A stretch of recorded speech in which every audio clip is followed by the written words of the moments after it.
Did you know that most people miss the thumbs and fingertips when they wash their hands? Hi, I'm your pocket nurse. Today we are ditching the splash and dash. I'm going to teach you the medical standard for hand washing that actually kills bacteria. Step 1. Wet your hands with water and apply enough soap to cover all hand surfaces. Step 2.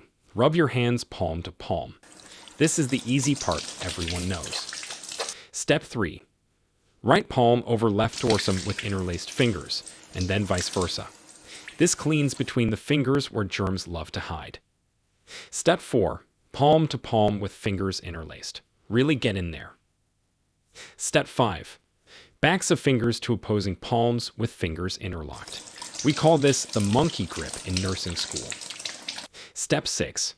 Rotational rubbing of the left thumb clasped in the right palm, and then the right thumb, to not forget the thumbs. Step 7.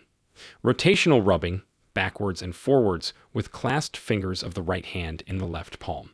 This cleans your nails and fingertips. Finally, rinse thoroughly with water and dry with a single-use towel.